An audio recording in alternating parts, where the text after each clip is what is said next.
Ikenna arrived at his father's compound in the village that morning to see his mother and his brother as usual, bringing a bag of rice and some foodstuff for the family. He stepped out of his car, pumped the trunk, and began bringing out the things he brought with him. This was his way of taking care of his family in the village. Mama and Oji, their uncle, were inside talking about things happening in the community. Ikenna walked in, and they welcomed him warmly and offered him a seat to rest from the long trip. Mama and Oji shared their village story with him, and some of what they told him got him laughing. Ikenna loves hearing about the happenings in the village, and these stories make him aware of things around him. A few minutes later, Emeka ran into the living room, scaring everyone. "What is all this nonsense?" Mama yelled at him. Emeka darted from one place to another, restlessly. "What is after you, Emeka?" Oji yelled at him too. It was then Emeka stood at a place. His eyes were fixed outside as if he was expecting someone. Ikenna was disappointed. He has done everything in his power to give his brother, Emeka, a good life, but the boy doesn't want to help himself. Always going from one trouble to another. If he didn't steal someone's money today, he will slap a girl tomorrow or do something worse. "Why are you running?" Ikenna asked angrily. "It's nothing, brother," Emeka replied, his eyes still fixed outside the compound. He didn't want to say what he was running from and why. Ikenna sighed. The boy is such a big problem to him and to the entire family, but Mama keeps supporting him. She would defend him and never correct his wrongdoings. "Uncle, Oji, you see Emeka does not want to help himself. I keep saying this thing, but Mama will never sit him down to talk sense into him." He was angry, and it was reflected in his voice. "Can you believe I sent this boy to go learn mechanics? He went there and burnt a customer's car. I had to pay. I sent him to my good friend in the city to learn electronics trade. He went there and a huge amount of money went missing because of his carelessness. They called me and I had to pay." Oji was silent, looking at Emeka, who was busy looking outside as if he is expecting someone. "I am tired," Ikenna went on. "All Emeka does in this village is make troubles and leave me with bills to pay." "Ikenna, this is not something we should be talking about now. You just came back, and you need to rest before we talk about this matter," Mama said. Ikenna was filled with disgust. "Uncle Oji, can you see what I am talking about? Mama keeps defending this boy and will never say anything to correct his wrongdoings. Just look at it," he said, disappointed. "Emeka, go inside and take your bath and get something for your brother to eat," Mama said. "Go inside," I said. She yelled at Emeka before the boy moved. Oji was silent. Ikenna signed. He knew Mama would do nothing after now to correct the boy. A few minutes after Emeka left them, a man and a policeman stormed into the house, disrupting their discussion. "That is his elder brother, arrest him," Gio said, pointing at Ikenna to be arrested by the police officer. Ikenna sprang to his feet. "What nonsense! How can you walk in here and ask that I be arrested? What is this all about?" he questions authoritatively. Gio explained that Emeka came to his compound to insult him. He complained that he asked Emeka out of his compound, and the boy went and destroyed his car and even set the car on fire. Gio demanded a new car, or Ikenna will be arrested. And while they were talking, Emeka ran out from the backyard and tried to run away, but the police and Gio grabbed him before he could make it to the door. To settle the matter between Emeka and Gio, Ikenna was forced to buy Gio a new car to replace the less expensive car Emeka burnt. That was not all. He also paid for the damages at Gio's compound. In all of this, Mama never called Emeka to order. Not for once in his life. Everything the boy does is good in her eyes, and she blamed Ikenna for the wrongs of his younger brother, saying it is Ikenna's responsibility to keep Emeka out of trouble.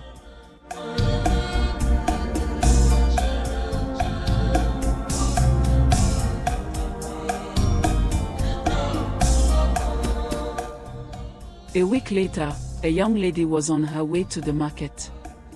Emeka and his friend were by the corner of a house talking when they saw the beautiful lady pass. "This girl is so beautiful," Emeka said.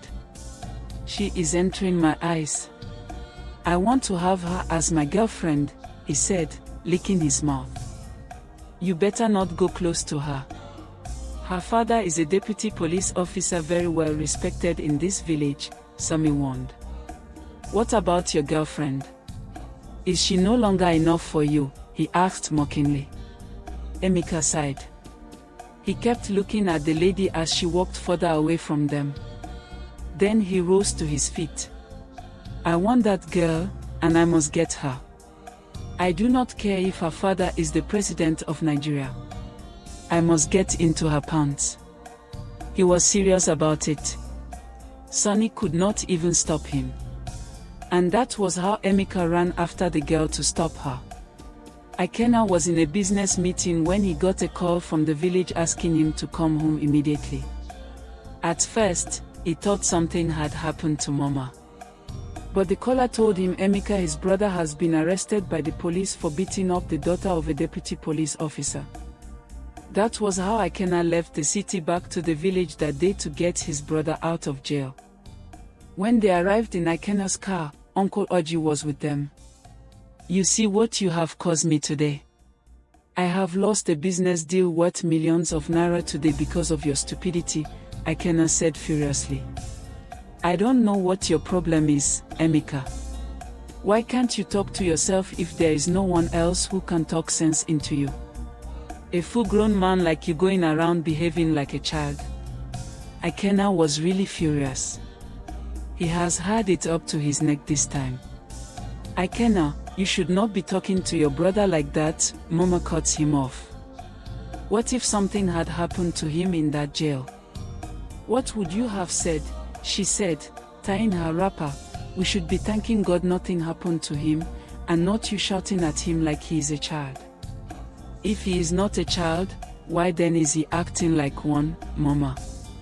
Ikenna asked, disappointed at what Mama had to say about this matter. "Enough of this nonsense," Uncle Oji yelled at them. "All of you get inside now. We will settle this matter later." "Emeka, get inside now," he yelled and almost hit Emeka with his walking stick.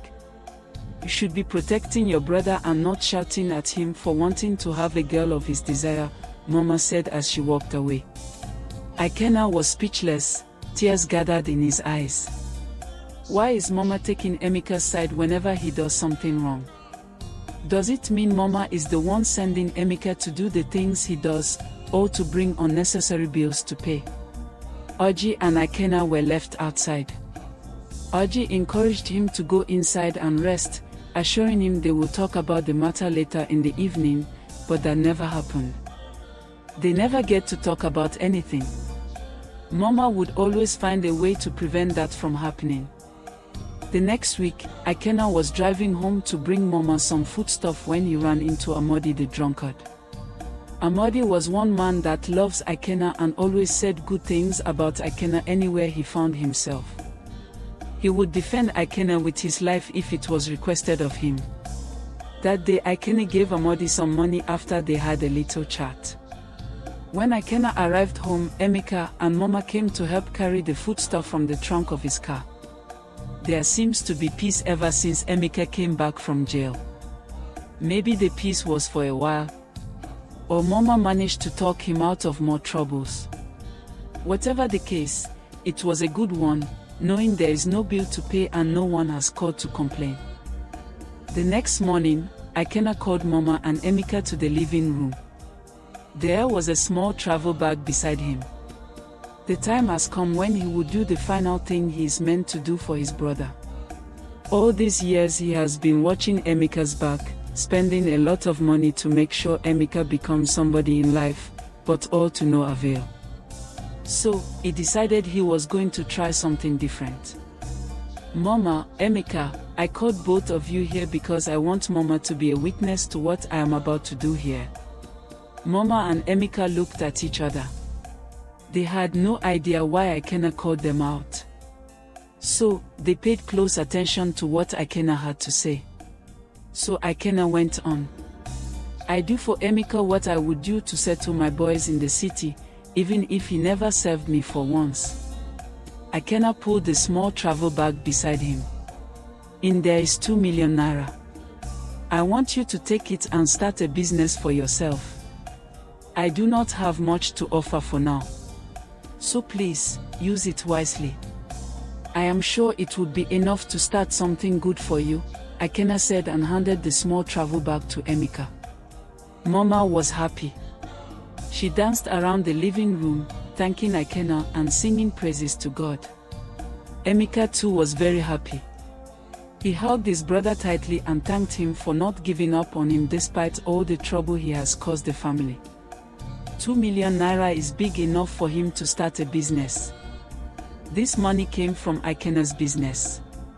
It was a huge amount of money for him to pull from his business, knowing things have not been going smoothly with him, and considering the fact that he has spent millions getting Emeka out of different manners of problems. Now you are talking, Mama cheered Ikenna. I am happy for what you have done for your brother. Ikenna smiled. Deep inside he prayed that nothing should happen to the money, because he went through a lot to get that money. He even had to pause his building in the city just to see his brother become somebody in life. 2 weeks later Emeka was already making plans to leave the county. He decided traveling would give him the chance of making more money than running a business. So, he met with Sonny to plan his trip to the United States. Sonny assured him the money would be enough to get him to the United States and even get him a place to stay while looking for a job out there. Sonny and Emeka went from one agent office to another, trying to fix Emeka's papers. And then one day Emeka could no longer reach the agent working on his papers. The money was gone. He lost everything. Sonny was the brain behind everything, but he sat there consoling Emeka, telling him it was not the end of the world. Sonny advised Emeka to go back to his brother for more money. How do I explain myself to brother Ikenna? He asked with tears in his eyes. How do I explain this to Mama? He didn't know where to go from there. He should have listened to Ikenna and used the money for business, but his greedy desire for more has caused him to lose the little he had. Going back home was not an option, so he decided to stay back in the city until he found something else to do. Sonny was into yohu. He later talked Emeka into his line of business. Emeka, having the desire to make money, agreed to join Sonny. They went into a forest to see Baba. When they arrived at Baba's shrine, Baba asked Emeka what he wanted. This place is not a place for children. Once you come here, there is no going back, Baba said with his scary eyes wide open, looking at Emeka. There were human skulls hanging all around the shrine.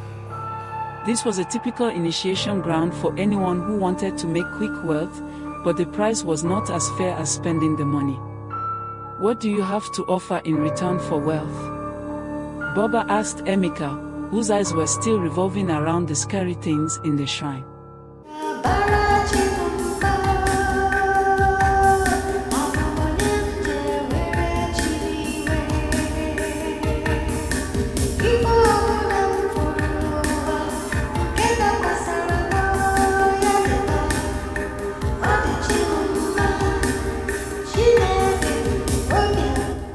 Months later, Ikenna and his family returned to the village.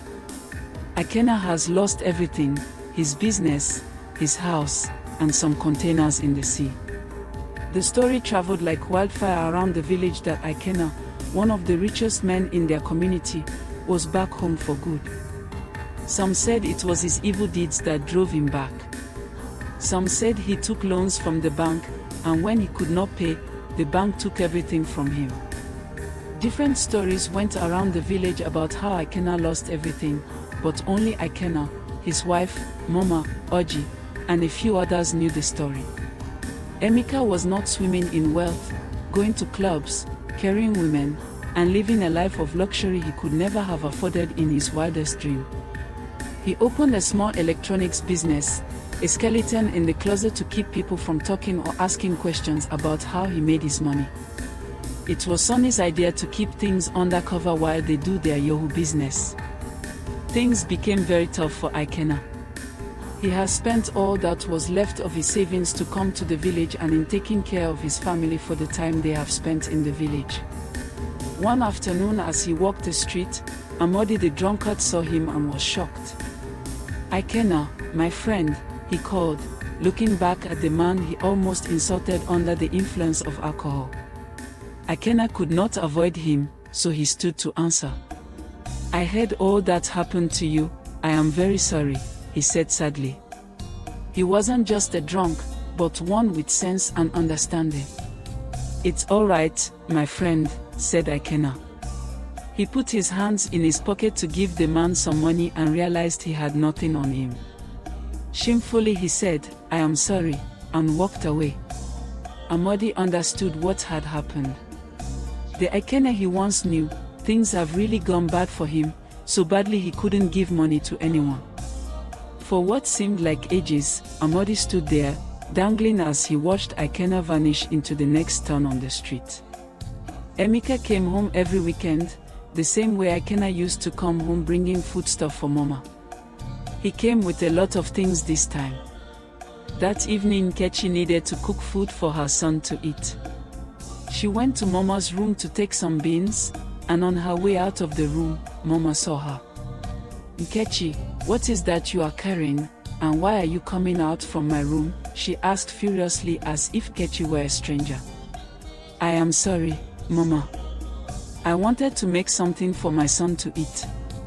Nkechi burst into tears. This wasn't the life she lived back in the city when her husband had money. Mama snatched the bowl of beans from Nkechi. "You thief, you have the nerve to go into my room to steal what my son brought for me." "Mama, it's just small beans that I want to cook for your grandson," Nkechi said defensively. Mama slapped Nkechi so hard that she fell on the floor. "I don't ever want to see you in my room or close to my foodstuff anymore. Go back to the city and sleep with those useless men you have been sleeping with so they give you money for food." She stormed into her room with the bowl of beans. Nkechi was crying when Ikenna walked into the living room. His heart was broken. Never has he seen Nkechi cry so bitterly. "What happened?" he asked sadly. "Why are you crying?" Nkechi said nothing. He asked a second time. "Ask your mother," Nkechi said bitterly. "Mama! Mama!" Ikenna yelled, trying to keep his anger low until he finds out what had happened. "Why are you barking like a mad dog, disturbing the peace of this house?" Mama said, coming out from her room. "What is it?" she said, tying her wrapper properly. "Why is Nkechi crying? What happened?" Mama laughed. She looked at him from head to toe. "Nkechi is an adult. She can answer for herself." Ikenna snapped, "Nkechi, I ask you again, what is going on here?" It was at that point that Nkechi narrated the entire story to her husband. She did nothing to Mama, and she was treated like a thief in her husband's house over some cups of beans. Ikenna went cold. He could not believe Mama could do such a thing, despite the fact Mama has been acting strange towards them ever since they came to the village. "Mama, how could you do such a thing? You slapped my wife over food. Food she wanted to prepare for your grandson." Tears gathered around his eyes, his voice cracking yet amplified in pains. Mama was dangling like a tree. "I caught your wife stealing from the foodstuff my son brought home. What did you expect me to do, watch her take my things?" Mama yelled back. Waves ran through Ikenna's spine. There was nothing Mama didn't tell them that evening. She went as far as accusing Ikenna of being a ritualist, saying God is punishing him for tying down his brother's destiny. That evening when Emeka returned, Mama twisted the story. She told Emeka how Ikenna and his wife tried to beat her up all because she confronted them for stealing foodstuff. She said Nkechi slapped her and showed Emeka a mark on her face, one she deliberately gave herself all to make the matter look serious. The next morning Emeka summoned Ikenna before the elders and reported him for beating their mother. Aji was there, but he never said a thing to defend Ikenna. Well, he didn't know the entire story. Emeka didn't report the matter to him as the eldest in the family before summoning the elders, but because of the little tips he was getting from Emeka, he saw no wrong in what the boy did. Ikenna was asked to pay a price of 1 chicken and 2 tubers of yam for what he didn't do. He had to borrow money from Amadi the drunkard to pay off the price. After which he warned Nkechi to stay away from anything concerning Mama.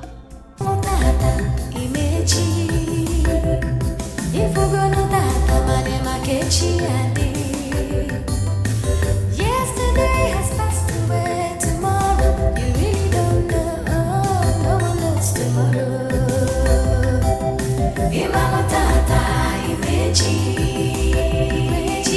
ifugo tata imakechi ade. 2 days after, Emeka went to Oji to inform him about his plan to build a hotel and a house in the village.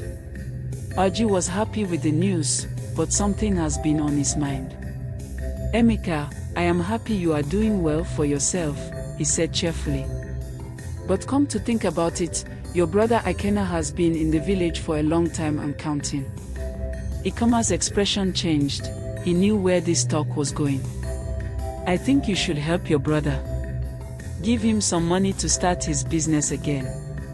Emeka snapped. What has he done for me that I should help him? Oji's eyes widened at that very statement. For a moment he assumed Emeka had lost some memories, but that wasn't the case. Where was he when I was struggling to make money? Emeka, are you the one saying this? Oji said. Uncle, that man tried to kill me. He was the reason I wasn't doing well in the first place. And now that I have money, you want me to help him so that he will return to the city and tie my destiny again. Over my dead body will I do it, Emeka said. He got up and walked out on Oji. Emeka, you are talking out, we are not done talking. Emeka got into his car and zoomed off, leaving Oji to battle with dust raised by those angry wheels. Oji waved his head in disappointment. Ikenna walks the street with a heavy heart, his thoughts drifting from what to do with his life to how to get a little money to take care of his family. Things have not been easy for him since he returned from the city. He has called some business partners in the city to help him, but they were all turning him around, giving one excuse or another, telling stories that made no sense to the one-time businessman. It is true that in the most difficult phase of life, you will know those who you can call true friends. Many people have been through these things, and the stories were told, but some of us feel they were tales that never happened. As Ikenna walked closer to a palm wine bar in the village, he realized he was alone in his struggle. His own brother finds it difficult to even help him, expecting him to come begging for help like he was some god to be worshipped. Is this not Ikenna? Amadi questioned himself as he walked into the palm wine bar to behold Ikenna drowning himself in a jar of fresh palm wine. Ikenna, Amadi called, taking a seat close to him. What are you doing here, Iya? He asked, very concerned. What are you doing here? Ikenna returned Amadi's question. Amadi sighed, then moved closer. This place is not for men like you. Leave the drinking to men like us who have given up on this world. We alone come here to wash down our sorrows, and nothing more. This is not a place for a man of your status. Ikenna chuckled. He has had more than his head could carry. I am in sorrow now. Let me wash it down before it sends me to my grave. He drank some more and ordered the wine seller to refill his jar and to get one jar for Amadi. Amadi tried all he could, but Ikenna was bent on drinking himself into a stupor. He needed to forget for a moment all the pains and rejection he has been going through because he has no money to take care of himself and his family. Amadi, unable to talk him out of it, decided to prove right the saying, if you can't beat them, you join them. They both drank and made jokes. Amadi loves to talk about things in the village, and in the middle of their jokes, he kept reminding Ikenna the palm wine bar is not a place for men like him. Several months passed, with every day bringing forth nothing but sadness to Ikenna. He tried his best to make money in the village so he could return to the city to pick up his business, but there was nothing he could do. Emeka came visiting again. This time, he was ready to start building the hotel he told Oji about. Ikenna was on his way home when he saw Nkechi and their son outside crying. Some men were bringing out their properties from the house. He ran to the scene. "What is going on here?" his voice rang. The men paused, scared of what he might do to them. I asked, "What is going on here? Who are you people, and what are my things doing outside?" "Ikenna, you are back," Mama said, coming out from the backyard. "Mama, what is the meaning of this nonsense?" Ikenna asked yet again. "Oh my dear, your brother wants to put some building materials in the house," she said with a nasty smile on her face. One that set Ikenna's heart boiling even more. "You know we do not have much space in the house, so we decided to move your things to create space." Ikenna tried to control himself. If he were not well trained, he would have beaten her black and blue before everyone. "Mama, you brought my things out of my father's house all because you needed space to put some nonsense building materials. Don't call them nonsense, oh. The last time I checked, you can't even afford to buy a bag of cement, and you open your dirty mouth of a gutter to call my son's things nonsense." She dangled like a waving tree and tied her loose wrapper. "So, because Emeka is not bringing money to this house, I have now become a nobody." He paused, tears filled his eyes. The men stood there, waving their heads. They had no idea what they were doing. Ikenna is such a kind man and does not deserve this kind of treatment. "This condition will not last forever, Mama," he said, and began moving his properties back into the house. Mama laughed. "The condition will. I don't see any improvement in your life. Evil son of an evil father. You think you can use us for your rituals?" She turned to the men. "Why are you all standing like fools? Stop him right now," she ordered, but the men turned around and went away one after another. "I paid you people to do a job for me, and you are going away with my money." She ran after them. "Come back here, you devils. Come and chase this useless man out of my house." She could not catch them and so returned back to the house. Nkechi says they are crying bitterly. This was the same woman. She went to the market to buy things, foodstuff, and wrappers to make sure she had everything she needed. She was the force behind all the money Ikenna was spending on his family. Nkechi would rather not have than let Mama or Emeka lack anything. "That is all you do, cry and cry. You should be in the city sleeping with men. You have finished my son's money, and now he is useless." Ikenna heard those hurtful words from inside. Mama didn't stop there. She kept raining insults on Nkechi. Speaking of things that were meant to be a secret in the family, all to hurt Ikenna and Nkechi so that they would leave the house.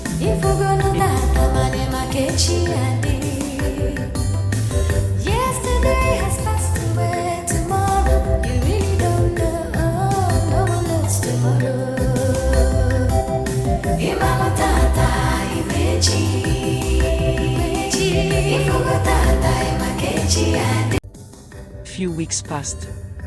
Sami and Emeka went to a club as usual. After having fun, Emeka saw a beautiful lady and talked her into going home with him. At first, she didn't want to, but he promised to pay her for the night and take her shopping the next morning. Sonny warned him to leave the girl, but he insisted on having her that night. She will be good in bed, he said with a naughty smile. Emeka and the beautiful lady, Lillian, came home that night to Emeka's house. They were wasted, drained in alcohol. Sonny was the one who drove them home and later went back to his house to be with the lady he took for himself. This was their usual ritual. Sleep with a woman, and more money will come. Drunk and wasted on alcohol, Emeka made love to Lillian that night. She was indeed the sweetest lady he has ever had in the past months of his life. Something about her stood out from other ladies. They tried all kinds of styles that night. What was left was for them to do crocodile style. The next morning Emeka took Lillian shopping. They went to one of the most expensive fashion houses in the city. They arrived at Kenty's fashion house. One of the most expensive fashion houses with an outstanding record when it comes to masterpiece collections. Emeka, always showing off. He was already desiring the sales girl at the fashion house. Pick anything you want, he said to Lillian. Today is your day. All bills on me. Lillian dived in. It was like a dream come true. The sales girl took Lillian around, showing her collection that came in a day ago. They were the best, and she would be the first to have any of them. Emeka sat there, watching. Today, more money will come to him. By afternoon, Lillian will go mad, and all these things will be useless. Well, luck is the person that will use them in the end. Even if Lillian picked items that were over 2 million, he would gladly pay. What is 2 million compared to billions? He said to himself, smiling like a roasted he-goat showing shiny teeth at the sight of the buttocks of an Owerri woman. A Nash is good for the health, he thought to himself, and burst into laughter. After shopping, he drove Lillian to the junction, where she took a boat back to her house.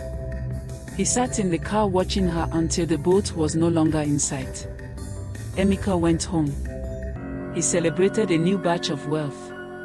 As he danced around with a glass of wine, Baba appeared. Jesus, Emeka said, and quickly covered his mouth. You fool, Baba said angrily. You have broken the oath you took at my shrine. He added. What do you mean, Baba? Emeka asked. He placed the glass of wine on a table. I just renewed my oath. What is this? He asked, confused as he stared at the old man. The lady you slept with is on her period. You have wet your manhood with her period blood.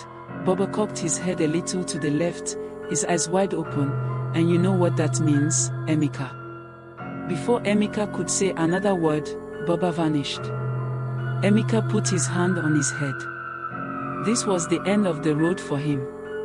No. No. No. He yelled and yelled. There has to be another way. I must see Sonny right away. He grabbed his car keys and stormed out of the house. Ikenna and Kechi were in the backyard drinking Gary. It was their first meal since morning. A meal made possible by Amodi, who gave 2,000 naira to Ikenna. Amadai wanted to use the money for palm wine, but it was necessary to help Ikenna feed his family for that day. As they enjoyed their meal, Ikenna's phone rang. He looked at the screen, but there was no name. It was a strange number. Who could be calling me now? He said, reluctant to take the call. All the calls that have been coming to his phone brought nothing but one insult or another from the bank, asking and reminding him of the money he owes. The caller was not going to let go. The calls came in back to back. Please, pick up the call so you know who is calling you like this, Kechi encouraged her husband. She gave him the phone. Ikenna reluctantly took the phone and picked up the call. Hello, who is this? He said. He was on the phone for what seemed like ages to Kechi, and all he kept saying was, yes, you are correct. Yes, that is truth. And then the break came when he went silent and tears rolled down his eyes. What did you say? He asked the caller. My goods have been found, he asked again to ensure he heard well. Nkechi rose to her feet. Honey, what is it? She said, wondering why her husband was in tears over the phone call. Thank you, sir. I will be in Lagos first thing tomorrow morning, he said, and the call ended. Ikenna went on his knees. My God has remembered me, Nkechi. He drew her and their son close. They celebrated in tears. Tears of joy, as some may call it. Emeka sat in the living room. Mama was making food in the kitchen. Bobby gave him 5 days to leave. There was no option. The day he went to Sonny's house, Sonny did not allow him to cross the gate. If he does, he will share in Emeka's punishment. That was the role and consequence of violating the oath. 5 days to leave. Emeka wallowed in thought. Right now, he has just 1 night. He has no idea. He begged Baba for fair punishment. But Baba blatantly refused. All his wealth and cars were all gone. In fact, he came home with an Okada and lied to Mama that his car is at the mechanic close to the village market. He asked the way about Ikenna and his family. Mama told him they left for Lagos. That some policemen came with a rich man and took them away. She said they might be in jail for all the evil they committed. But Emeka knew the entire story. That very day he went to Baba's shrine for the first time. Baba asked him to offer the destiny of someone in his family. Ikenna was the only one doing well in the family, so he exchanged Ikenna's wealth for him to get rich. After that, Baba began to demand the destiny of innocent women. Right now, his body count is over 75. It was easy for him to sleep with any lady he found in the club. Who would say no to 500,000 naira and a day to shop in expensive fashion houses? This was his hold on all the ladies. He gave their destinies in exchange for wealth. Back to reality, the story is now different. All those days of enjoyment and luxury life were all gone. Now, the only thing standing between him and death is time. The next morning Mama sat beside Emeka on a mat. Oji was there. Emeka's body was covered in worms eating him from inside. The pain was great, and he prayed death would come fast. Oji waved his head. Mama was crying, saying it was one of Ikenna's evil plans. That Ikenna has gone back to rituals, and this time he wants to exchange Emeka for wealth. Mama, I am sorry, Emeka cut her. Ikenna was never the source of my problems. He lost everything because of me. Oji moved back. What are you trying to say, Emeka? He asked.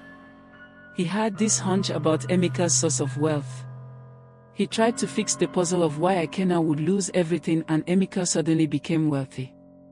After the day Emeka walked out on him, he washed his hands of anything concerning Emeka and avoided taking money from him or his mother.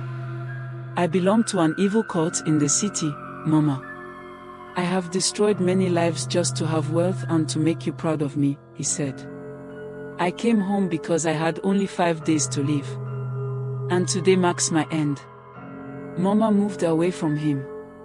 The worms were coming out more and more, and his body began to smell.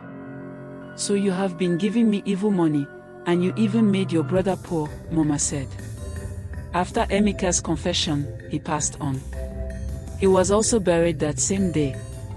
There was no way to reach Ikenna to inform him about what has happened to his brother.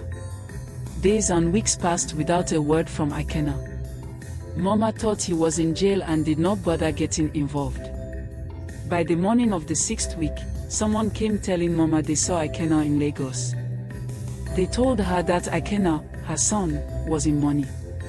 Ikenna now has a mansion in the city and lots of cars. He was not just rich, he is swimming in millions. This news circulated around the village. Mama heard of how rich her son was, but she has not got the chance to see him. One day she called one of the young men that lived in Lagos, asking about Ikenna's address in the city. He gave it to her. And the next day Mama went to the city to see for herself what people have been saying about Ikenna.